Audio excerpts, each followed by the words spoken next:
dream. Love reaches out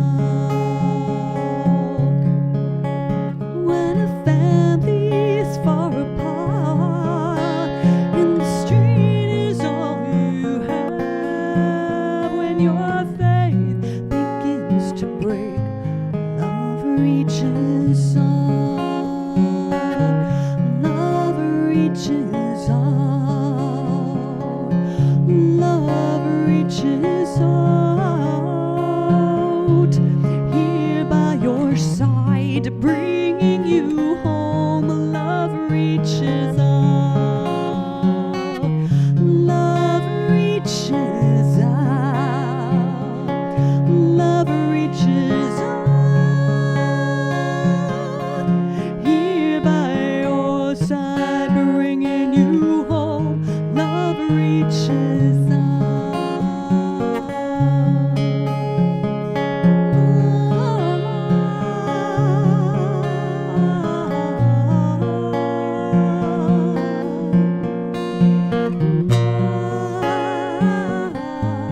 Love reaches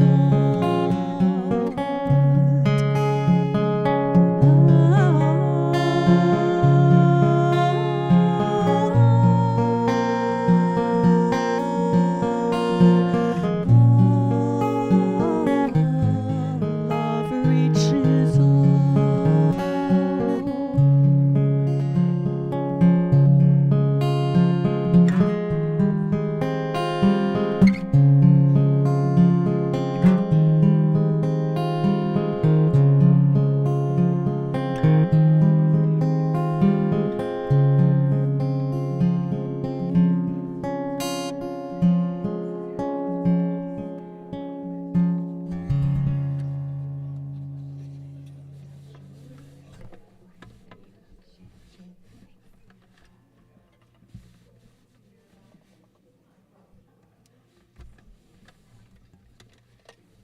Good morning, Unity of Gainesville.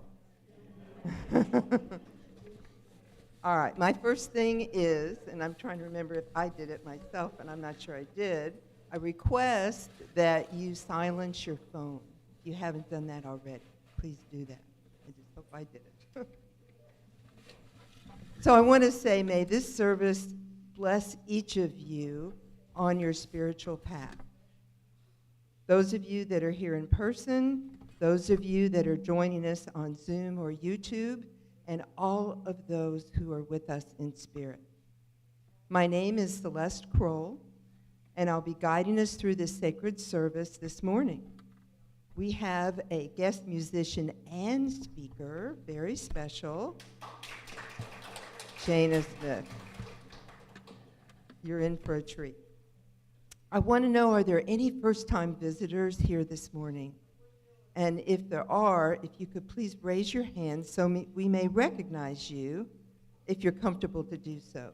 All right, we have 2 first-time visitors. Thank you so much. Our prayer chaplain is going to give you a welcome packet. And online visitors, you may see our website at unitygainesville.org. All right.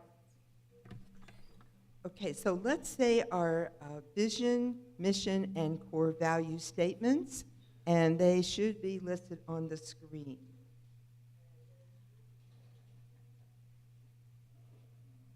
If not, we're going to do them right there.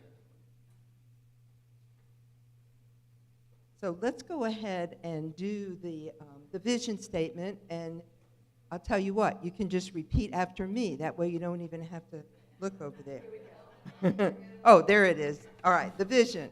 Together, centered in divine love and wisdom, we joyfully create a world united in positive spirituality.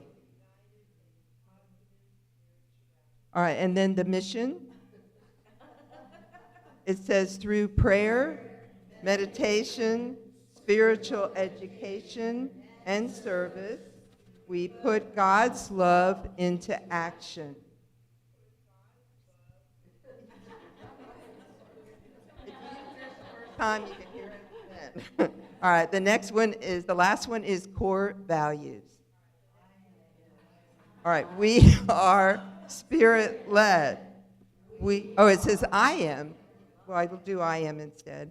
I am generosity. I am gratitude. I am inclusivity.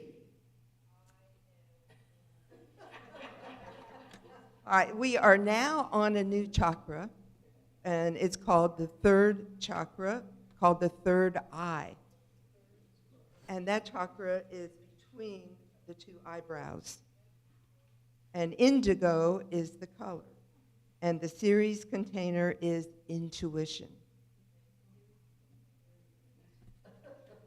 All right, so the anchoring thought. And that is not the anchoring thought, so listen carefully. It says intuition is the discriminant faculty that enables us to decide which of two lines of reasoning is right. Perfect intuition makes you master of all. By Paramahansa Yogananda. I wanted to tell you just a little bit about this new chakra, just a little bit. So the third eye governs wisdom, intuition, clarity, and perception. Blockers manifest as self-doubt, poor memory, and headaches. So that is the third eye. And now the next thing I'm going to do is light the two candles. So before I light it, know that the unity candle, as you hear every week, represents the oneness of our church family. So let me go ahead and light that one. I have a problem because the lighter, and I don't know where the lighter is. So I'm going to go ahead and tell you, pretend that got lit. And then the other one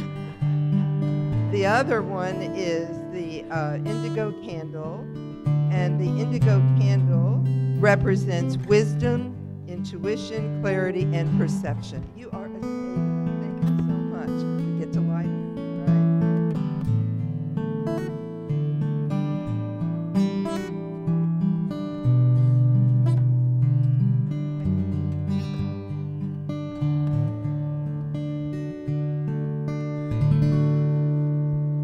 All right, so the next thing we're going to do is community highlights. And let me tell you, there is a lot going on here, if you're not aware.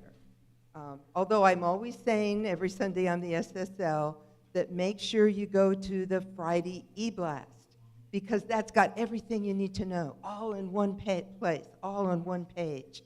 And then you're not going to miss any of the many exciting activities that we have here. So the first one that I want to remind you of is the Forgiveness Challenge. How many people in here, I'm just curious, have done something with the Forgiveness Challenge from 9 to 9:30 in the morning, even if you did it one time? Anybody do it in here? No. Oh, okay. We have several people have raised their hand. So some of you are missing a big thing. This Forgiveness Challenge lasts the whole month. It's every day. It's online. You don't have to go anywhere. It's like, just look on your phone or on your computer from 9 to 9:30 online. And the website, I didn't know if it was up there or not. The website is tinyurl.com/30dayforgiveness. That's going to be the website. If you went to the e-blast, you would see all that information you needed to know, or on our Unity of Gainesville website, unitygainesville.org. All right, next thing is Brown Bag Wednesdays in September. Drop in anytime on Wednesday from 9, it goes anytime, you can drop in whenever, between 4:30 and 6. Bring a brown bag meal. It's casual, come as you are, and it's time to connect with kindred spirits.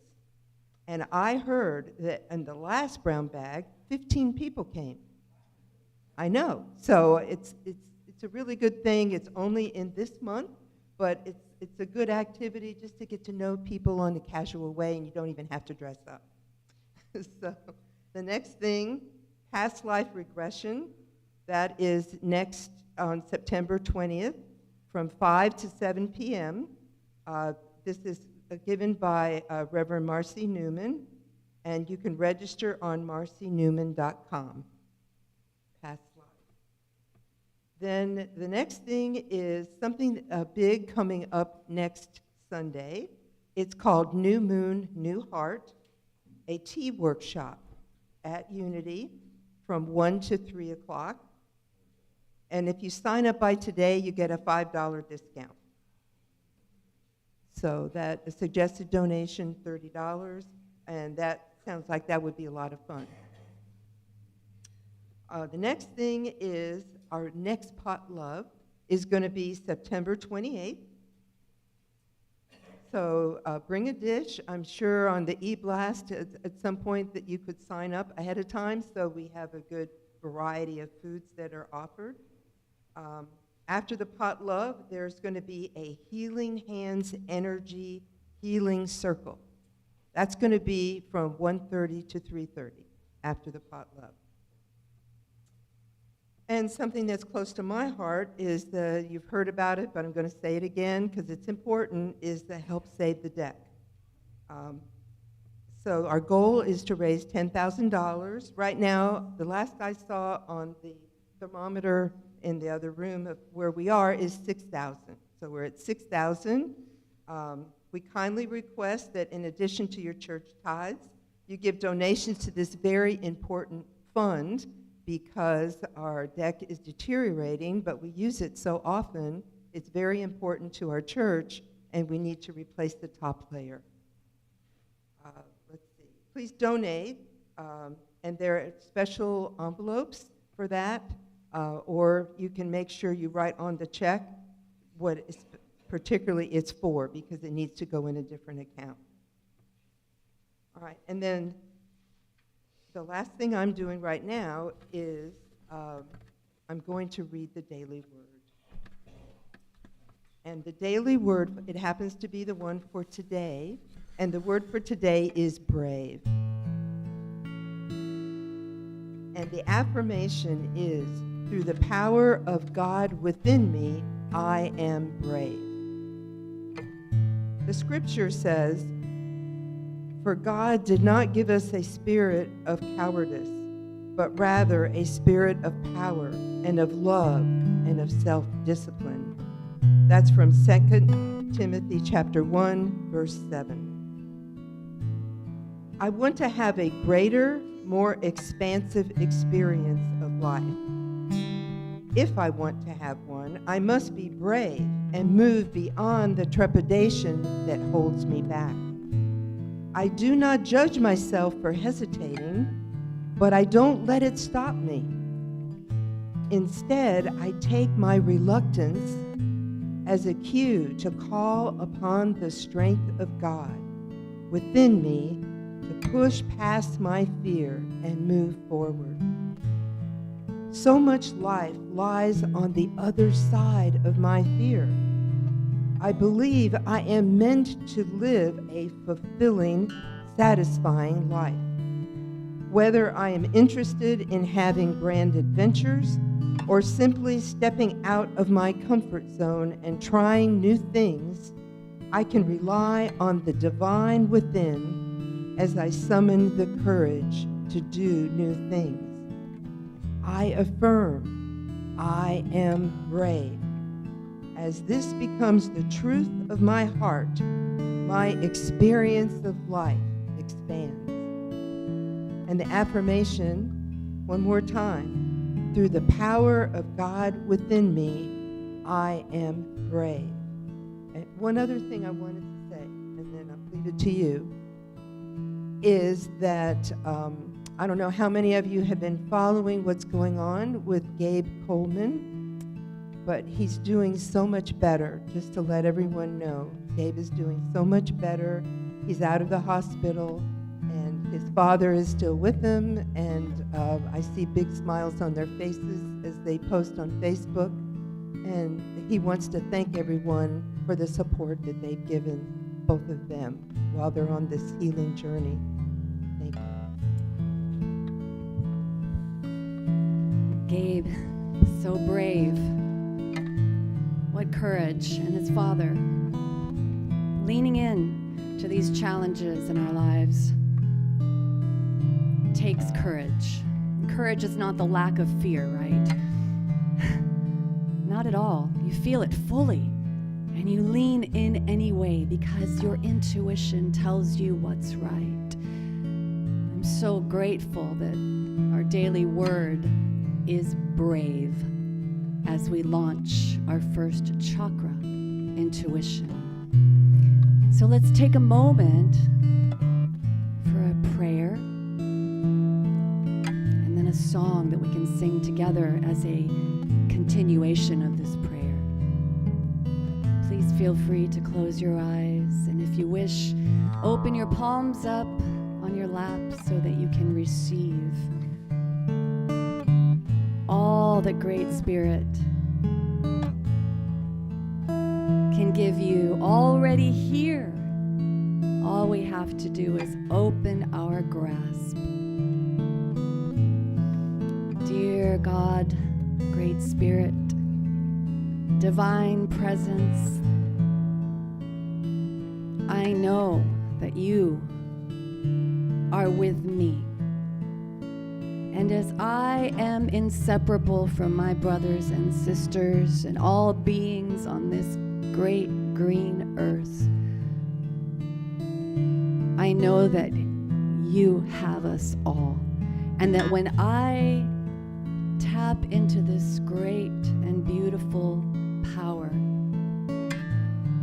then I can do your work of love and healing in myself and in everyone. Dearest Divine Presence, our gratitude knows no bounds. Please help us see you in each of us so that the world may be healed. Help us open to the good that is our true nature. Please sing with me. I'm opening up to the good. I am opening up to the good. I am opening up to the good. To the good that is my life. Opening to the joy. I am opening up to the joy. I am opening up to the joy. I am opening up to the joy. To the joy that is my life. The peace. I am opening up to the peace. I am opening up to the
everybody. Welcome. Thank you.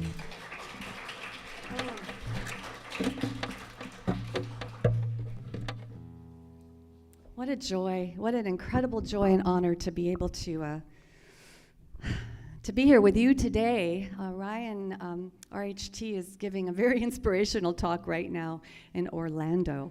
And to be able to share this time with you when the world needs us to gather as much as possible it moves my heart greatly.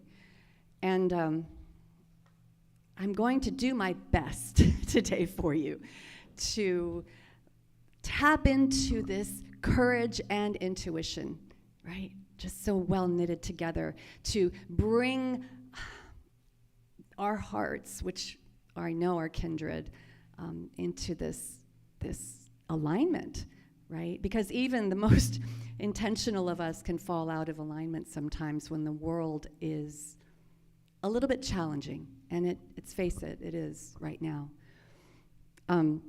So thank you. Thank you for being here, and thank you for sharing this time. I'm going to go ahead and launch into our talk, and then more music, and I also have a little fun exercise for us to do today, literally. Yeah. Don't worry, I got you. I got you, yeah. So my name is Shana Smith. I consider myself a part of this beautiful congregation, even though I know I'm not here much, and that's because I travel for work. I'm a children's musician, Shana Banana, troubadour.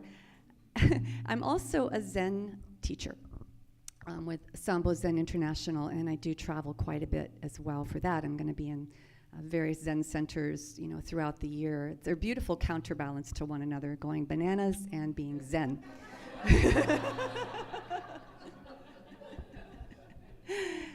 And unity to me is the best of these worlds. This one heart that we have, the heart of love, compassion, caring, nurturing, and finding our true self. And how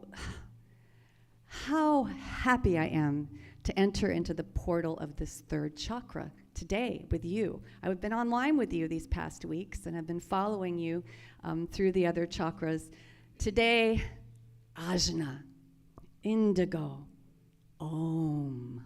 Woo. I think we should start with a big Om. You ready? Deep breath, and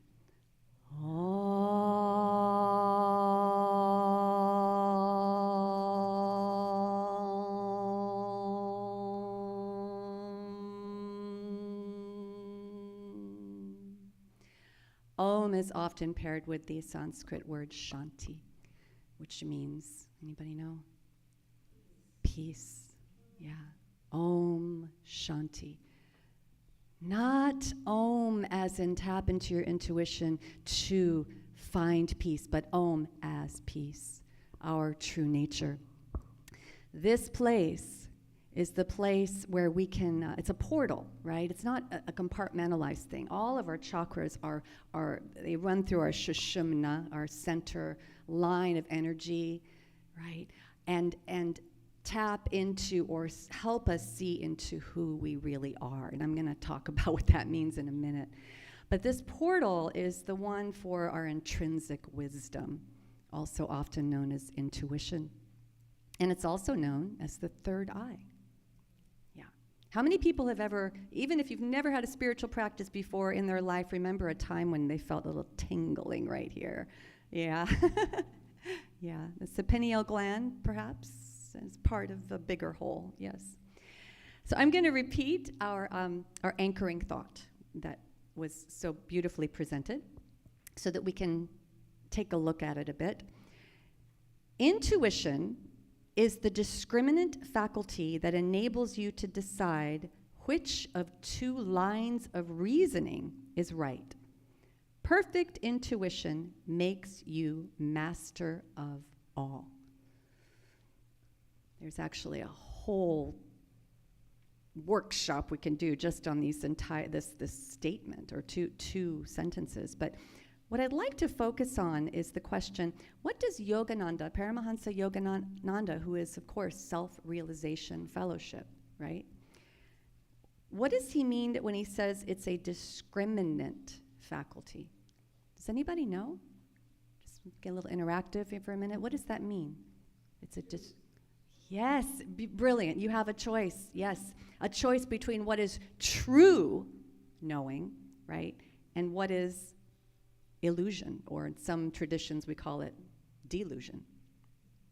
Yeah. And it's interesting because almost all traditions have a word for illusion or delusion. So just briefly, it's Maya in Hinduism, Mara in Buddhism, Moha in both of them, Yetzer Hara in Judaism, spiritual blindness in Christianity, Nafs or Ghafla in Islam, Wu Hing in Taoism, and good old-fashioned ego in modern psychology, among others, right? So how do we know what is true and what is illusory? How do we pierce that veil, is a term that we use a lot in Zen, of delusion? So I'm going to start. This is a question we're going to look into today, and then we're going to have some real boots on the ground tools that we're going to do together. But I'm going to start with a poem that I wrote called Intuition. And maybe that'll help experientially point to what we're getting at here today. So here it is, Intuition. A monarch caterpillar, milkweed nourished, feasting with delight at the joy of being a caterpillar, at the joy of feasting. Just this. No hurry. The milkweed is savored before the dutiful work of chrysalis making, before the agony of digesting oneself and dying as a caterpillar, of allowing new wings to lie flaccid in the freedom of not knowing yet how to use them, not knowing yet what's next. Am I dying as a caterpillar? Limp, aching, mortal, vulnerable to life's coarse onslaughts, frozen in place, asking for something or someone to help,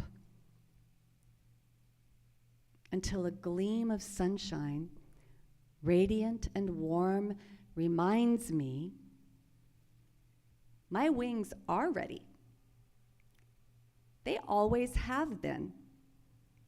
They don't even have to fly because they've already landed me in this place of not knowing, the place of just being.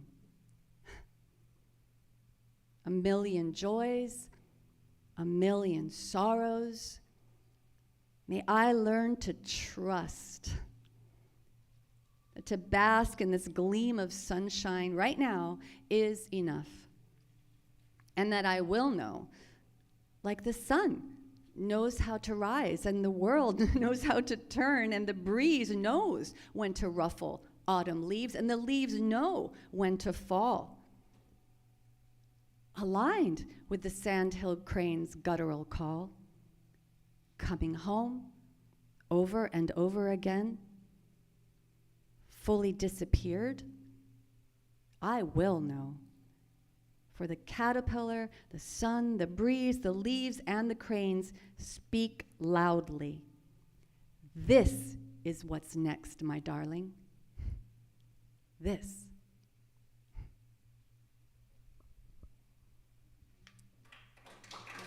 Thank you.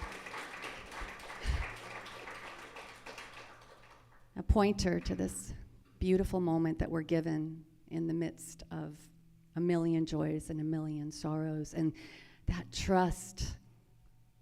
We find our intuition moment after moment. So, here we are, living as spiritual seekers, right? And light workers. And we're in the midst of a poly crisis. So I'm going to go there for just a minute. Bear with me. Geopolitical tensions, gun violence, ethno-nationalism, climate change, economic instability, inequity, and the normal challenges of regular life, which are, of course, exacerbated by the collective, affected by. We have a role there. And I think of this Tang Dynasty poet. We have a lot of poetry in Zen, and a lot of Zen really flourished in the Tang Dynasty. The first two lines, he said, "The nation is shattered. Mountains and rivers remain." It can feel that way sometimes. I mean, I even titled my talk, I forgot to tell you, of the power of intuition through difficult times. Yeah. None of us here are spiritual bypassers. We are very much in and of this world, meeting like the Bodhisattva or Avalokiteshvara, Kuan Yin, with open hands, open eyes. As things break apart and as we willingly, with courage, it takes so much courage, mindfully bear witness. I have a question that will really addresses this intuition part. And that question is, who is it that's holding space, bringing us back to the present moment, or getting tangled up in thoughts and worry and fear and emotions? Who feels our breath going in and out, sees the play of light on the floor, on the deck, hears the rustle of leaves? In the midst of constant change, who is it that doesn't change? Even as the activity of each moment is born and dies as quickly as a vesper, while unwholesome history seems to keep repeating itself.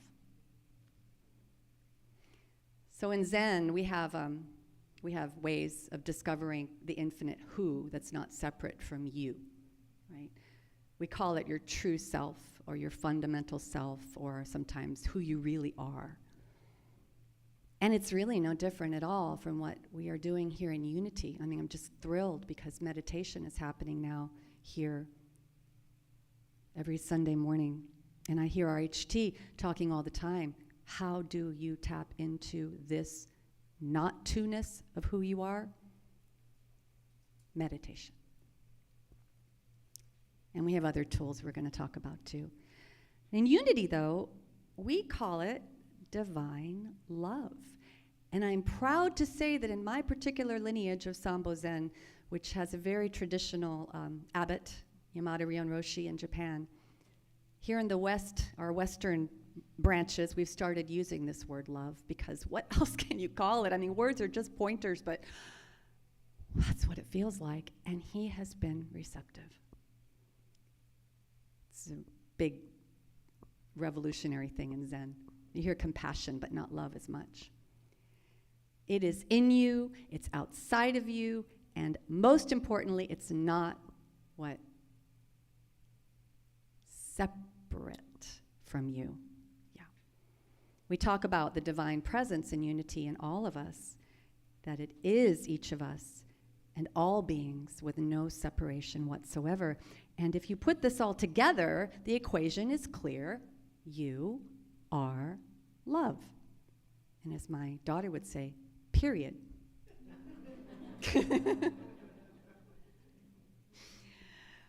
So, we know this, we live this, we gather together to tap into this, but what does this have to do with intuition and the challenges we are facing? So in the non-dual reality, that, we're not separate from anything else, right? And here's the courage part. This includes the challenges themselves. All of it. The war, the news, all the things that we, wish weren't there, want to separate ourselves from. Ooh, we can't. They are also freely existing, by the way, just as the wind is freely blowing, the sun is freely shining, and our work, our personal work, our collective work with this, supporting one another, is to lessen the power of that egoic self that wants to do this. Just enough to start to see the world fearlessly, exactly as it is. My teacher, Valerie Forstman Roshi, calls this fearless compassion and fearless humility. When we know a lot of things, we're not that humble. When we start to really see the not knowing world, we can fearlessly become humble, and the compassion just wells up. From there, we can respond as love rather than react in hate, divisiveness, and fear. And knowing how to respond, knowing that what's next that we talked about, that's our intuition that tells us, that guides us. So I'll I know I don't have as much time as I wrote, but letting go of the self we think we are and we become accustomed to is not an easy task. And it's also valid. It's okay if you're having a hard time, because we're all used to saying things like, I'm Shana, that's my name, I like chocolate, I'm a mom, what else? I don't like eating a big breakfast, lots of conditional things that we create this sense of a separate self with. And those qualities are free to exist too. But they also, can begin to define us in a sort of a fixity. Does that make sense? Where we get kind of stuck in these ideas and lose that flow, that alignment with reality. We have an illusion of knowing things, right? And then your brain starts running the show. Well, no, I can't do that because I believe this, and so I don't even going to look at that because this is what I believe. And then the brain makes decisions for you. And intuition is not free to gently guide you, right? When we're stuck in too much knowing. So, the argument that I hear and even give myself all the time is, but Shana, those are facts, I mean, the carpet is kind of I don't know what color it is, a gray color. And you do like chocolate. Yeah, that's true. And those are just my relational facts. Those are just names and things that we use with our language and our senses in order to have relationship in the world. I always try to bring this point home with yes and, right? There is, each of us, we are all our own unique expression of divine love, of this one unity. And as such, we have to be able to relate to one another. But those aren't two different things. We're not either two or one. It's not either. Think about,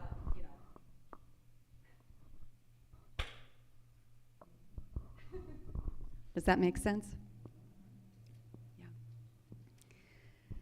We need to function in this world, but when we cultivate our fundamental perspective in the non-dual, as RHT regularly reminds us, if we don't do that, we are limiting ourselves.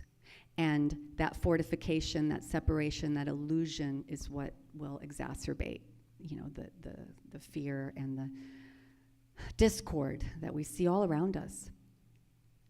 We can, though, find ease and freedom and joy and unity and love to thrive and help others thrive if we just see that part of ourselves enough. Not to vilify it, just see it. Just enough to kind of help it get out of your way. So I'm going to now read another poem, short poem, by Mary Oliver. It's my favorite one. I love all of them, but this one's called Praying. You may know this one. It doesn't have to be the blue iris. It could be weeds in a vacant lot or a few small stones. Just pay attention. Mindfulness. Pay attention. Then patch a few words together and don't try to make them elaborate. This isn't a contest. but a doorway into thanks and a silence in which another voice may speak. So we may know that the blue iris is beautiful and weeds in a vacant lot are not. But what if we could, beyond that, above all, simply marvel at the miracle that there's anything at all? The miracle and ultimate beauty of all existence that is so alive that preferences and division cannot survive. And if we can cultivate, as we are together, this state of being, gratitude, doorway into thanks, as she says, naturally arises, and we can hear another voice speak. So my question to you is, who is that other voice?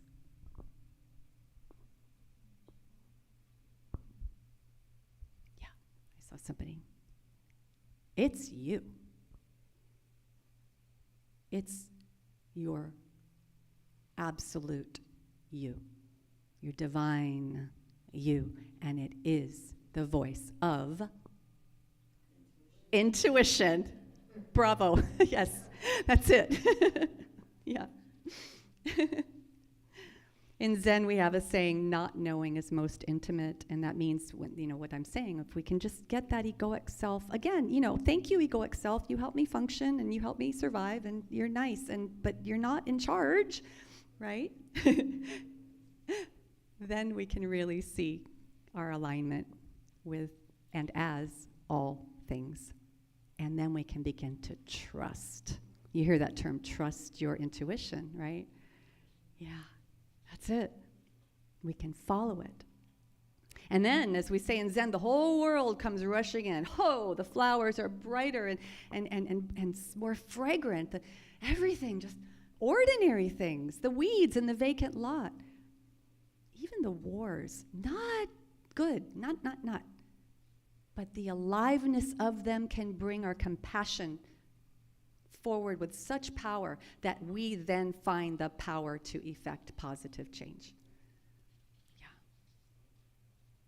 So this generative diversity that goes on forever, that is our natural state, expressed in all of us. Just one look around the room, never mind the world. You can call it expressive consciousness, God, chi, mana, divine love. All the traditions have words for this reality.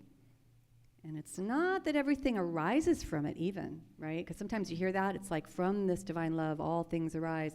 No, it is actually, again, not to. This is who we are.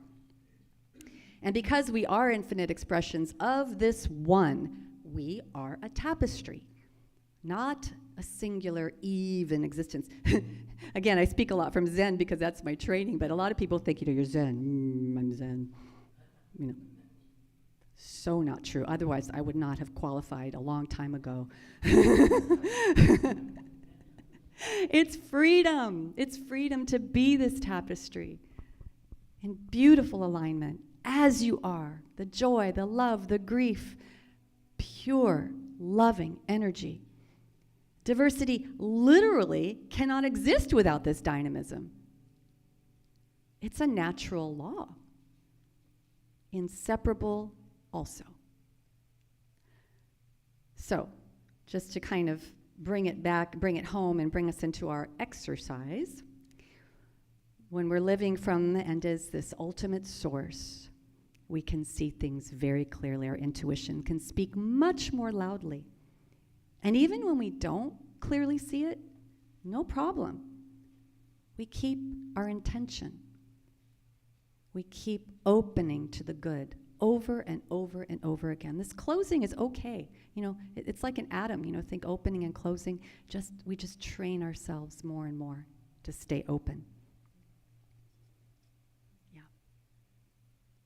It's a lifelong practice. We'll all get glimpses, all of us, over time as we continue it.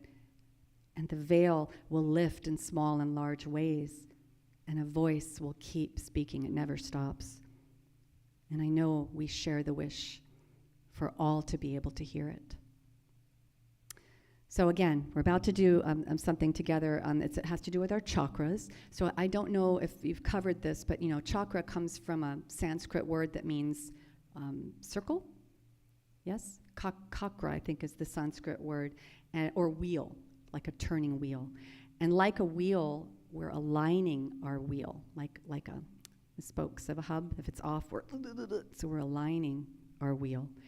And we can turn with the seasons, responding with increasing ease as we attend to this turning. I think suddenly the birds come to mind. To everything, turn, turn, turn. This turning of our wheel allows us to turn with the dynamism of our life. So, instead of a meditation today in the conventional sense, I'd like to do a meditative exercise to move energy